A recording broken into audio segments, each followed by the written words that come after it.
Hello everyone, exam টিউটাল YouTube চ্যানেলে আপনাদের প্রত্যেককে জানাই আবারও একটি নতুন নিয়োগ সংক্রান্ত ভিডিওতে স্বাগত। প্রতিবারের মতো আজও আমরা একটি নতুন নিয়োগের বিজ্ঞপ্তি আপনাদের সামনে নিয়ে এসেছি এবং এই ভিডিওতে থাকবে তার সম্পূর্ণ আলোচনা। তোমরা এখানে কীভাবে আবেদন করবে, আবেদনের শেষ তারিখ কবে, সম্পূর্ণ কিছু জানিয়ে দেবো আজকের এই ভিডিওর মাধ্যমে।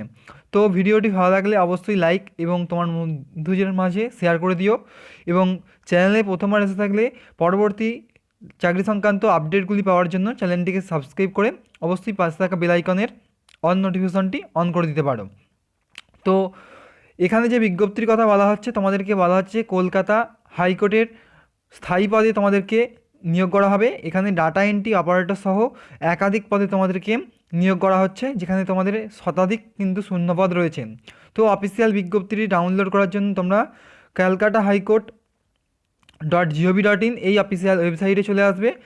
বা আমি ভিডিও ডিসক্রিপশনে এর লিঙ্ক দিয়ে রাখার চেষ্টা করব, ঠিক আছে। তোমরা এখানে আসার পর তোমরা এখানে দেখতে পাচ্ছ নোটিশ অ্যান্ড রিক্রুটমেন্ট, এই সেকশনে চলে আসবে। এখানে তোমরা দেখতে পাচ্ছ একটা নোটিফিকেশন নম্বর দেওয়া হচ্ছে, নোটিফিকেশন নম্বর 33RG, ঠিক আছে। 4 জানুয়ারি কিন্তু এই নোটিশটা দেওয়া হচ্ছে। তোমরা এখানে ক্লিক করলে অফিসিয়াল যে বিজ্ঞপ্তিটি দেওয়া হয়েছে সেটি তোমরা ডাউনলোড করে নিতে পারবে। অফিসিয়াল বিজ্ঞপ্তিটি আমরা ওপেন করেছি, তোমরা দেখতে পাচ্ছ অ্যাডভার্টাইজমেন্ট নম্বরটা 33RG, ঠিক আছে। এটি কিন্তু তোমাদের 4 জানুয়ারি এই নোটিশটা প্রকাশিত হয়েছে। এখানে তোমাদেরকে বলা হচ্ছে data entry operator, system programming, senior programming এবং সিস্টেম ম্যানেজার, এই 4টি পদে তোমাদেরকে এখানে নিয়োগ করা হচ্ছে। চলুন দেখে নিই এখানে কোন কোন পদে নিয়োগ করা হচ্ছে।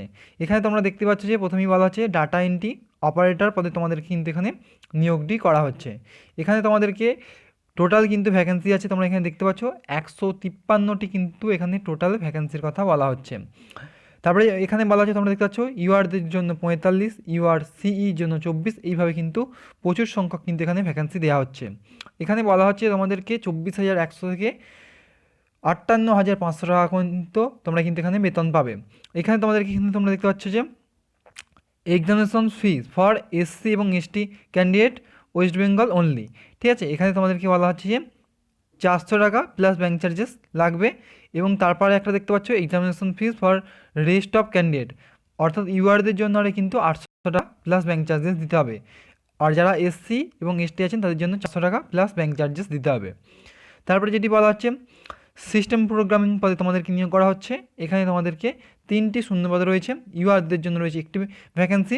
এখানে তোমাদেরকে বলা হচ্ছে যে এসসি এবং এসটি ক্যান্ডিডেটের জন্য 600 টাকা আবেদন ফি দিতে হবে এবং অন্যান্য ক্যান্ডিডেটের জন্য 1200 টাকা আবেদন ফি কিন্তু এখানে দিতে হবে। এখানে তোমরা পে লেভেল 16 অনুসারে বেতন পাবেন। এখানে তোমরা দেখতে পাচ্ছ 56,100 থেকে 1,44,300 টাকা পর্যন্ত তোমাদেরকে কিন্তু বেতন দেওয়া হবে। তারপরে যেটি বলা হচ্ছে সিনিয়র প্রোগ্রামিং পদে, এখানে তোমাদেরকে একটি মাত্র ভ্যাকেন্সি রয়েছে। এখানে বলা হচ্ছে এসসি এবং এসটি ক্যান্ডিডেটের জন্য 700 টাকা প্লাস ব্যাঙ্ক চার্জেস আবেদন ফি দিতে হবে। অন্যান্য ক্যাটাগরির ক্ষেত্রে 1500 টাকা আবেদন ফি দিতে হবে। এটি কিন্তু অনেক বড় একটি এক্সামিনেশন ফি কিন্তু চাওয়া হচ্ছে। তারপরে এটি বলা হচ্ছে যে সিনিয়র সিস্টেম ম্যানেজার পদে তোমাদেরকে নিয়োগ করা হচ্ছে। 2টি মাত্র শূন্যপদ রয়েছে। এসসি এবং এসটি ক্যান্ডিডেটের জন্য 700 টাকা আবেদন ফি, 67,300 থেকে 1,73,200 টাকা পর্যন্ত তোমরা কিন্তু এখানে বেতন পাবে এবং 1500 টাকা কিন্তু ব্যাঙ্ক চার্জেস কথা বলা 1500 টাকা প্লাস ব্যাঙ্ক চার্জেস লাগবে অন্যান্য ক্যাটাগরির ক্ষেত্রে। এবার আমরা দেখে নেবো যে এখানে তোমাদেরকে কীরূপ শিক্ষাগত যোগ্যতা চাওয়া হচ্ছে। যারা ডাটা এন্ট্রি অপারেটর পদে, যেখানে আমরা দেখলাম যে 135টি 100 কটা ভ্যাকেন্সি দেখিনি, 153টি ভ্যাকেন্সি ছিল। এখানে কিন্তু তোমাদেরকে বলা হচ্ছে যে মাধ্যমিক পাস যোগ্যতা তোমরা কিন্তু এখানে আবেদনটি করতে পারবে। তারপরে যেটি বলা হচ্ছে সঙ্গে তোমাদেরকে কম্পিউটারের ওপর ডিপ্লোমা থাকতে হবে 1 বছরের। এছাড়াও বলা হচ্ছে যে must process a speed of not less than 8,000 কি, অর্থাৎ তোমাদেরকে প্রতি ঘন্টায় 8,000 টাকা করে কিন্তু কম্পিউটার ওয়ার্ড টাইপ করতে হবে এখানে আবেদন করার জন্য, ঠিক আছে। তো নোটে আরও কিছু 3টে বলা হচ্ছে, তোমরা একটু দেখে নেবে। তারপরে এটি বলা হচ্ছে সিস্টেম প্রোগ্রামিং পদে তোমাদেরকে নিয়োগ করা হচ্ছে। এখানে তোমাদেরকে ব্যাচেলার ডিগ্রি যাওয়া হচ্ছে ইঞ্জিনিয়ারিং অথবা টেকনোলজির ওপর, ঠিক আছে। এবং সেই যারা বলা হচ্ছে অথবা বলা হচ্ছে মাস্টার ডিগ্রি আছেন কম্পিউটার অ্যাপ্লিকেশনের ওপর, তারা কিন্তু এখানে আবেদন করতে পারবে। এবং বলা হচ্ছে যে 5 বছরের ওয়ার্কিং এক্সপিরিয়েন্স কিন্তু এখানে চাওয়া হচ্ছে। তারপরে যেটি বলা হচ্ছে তোমাদেরকে সিনিয়র প্রোগ্রামিং পদে তোমাদেরকে নিয়োগ করা হবে। এখানেও তোমাদেরকে ব্যাচেলার ডিগ্রি চাওয়া হচ্ছে ইঞ্জিনিয়ারিং অথবা টেকনোলজির উপর, অথবা যারা মাস্টার ডিগ্রি করেছেন কম্পিউটার অ্যাপ্লিকেশনের উপর, তারা কিন্তু এখানে আবেদনটি করতে পারবে। এখানে কিন্তু 10 বছরের কাজের অভিজ্ঞতা কিন্তু এখানে চাওয়া হচ্ছে। তারপরে এটি বলা হচ্ছে এসেনশিয়াল কোয়ালিফিকেশন, অর্থাৎ ফর ক্যাটাগরি 4 সিস্টেম ম্যানেজার। এখানেও কিন্তু তোমাদেরকে বলা হচ্ছে ব্যাচেলার ডিগ্রি চাওয়া হচ্ছে ইঞ্জিনিয়ারিং অথবা টেকনোলজির উপর, অথবা মাস্টার ডিগ্রি চাওয়া হচ্ছে কম্পিউটার অ্যাপ্লিকেশনের উপর। এখানেও কিন্তু 10 বছরের কাজের অভিজ্ঞতা কিন্তু চাওয়া হচ্ছে।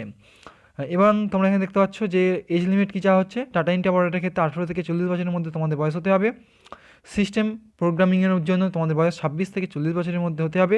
সিনিয়র প্রোগ্রামিংয়ের জন্য 31 থেকে 45 বছরের মধ্যে বয়স হতে হবে। এবং সিস্টেম ম্যানেজারের ক্ষেত্রে 31 থেকে 45 বছরের মধ্যে তোমাদের বয়সটাই হতে হবে। তারপর তোমরা এখানে দেখতে পাচ্ছ ডাটা এন্ট্রি অপারেটরের ক্ষেত্রে কীরূপ সিলেবাস বলা হচ্ছে, সমস্ত কিছু কিন্তু এই অ্যাডভার্টাইজমেন্টের মধ্যে বলে দেওয়া হচ্ছে। তোমরা একটু দেখে নেবে, নোটসটা ডাউনলোড করে। চলুন আমরা দেখে নিই তোমরা এখানে কীভাবে আবেদনটি করবে। এখানে তার আগে জানিয়ে দিচ্ছি তোমাদের কিন্তু অ্যাডমিট কার্ড সম্বন্ধে একটু বলা হয়েছে, তোমরা এখান থেকে একটু দেখে নেবে কী বলা হচ্ছে। এবং আমরা যেটি বলছিলাম কীভাবে তোমরা এখানে আবেদন করবে, আবেদন তোমাদেরকে অনলাইনে করতে হবে। অনলাইনে আবেদন করার জন্য তোমাদেরকে বলা হচ্ছে যে www.kolkatahighcourt.gov.in এই অফিসিয়াল ওয়েবসাইটের মাধ্যমে কিন্তু তোমাদের অনলাইনে আবেদনটি করতে হবে। তো যদি কোনো বুঝতে অসুবিধা অবশ্যই কমেন্ট করতে পারেন। ভিডিওটি ভালো লাগলে অবশ্যই লাইক শেয়ার করে দিতে পারেন। চ্যানেলে প্রথমবার থাকলে পরবর্তী লেটেস্ট আপডেট সংক্রান্ত পার্টগুলি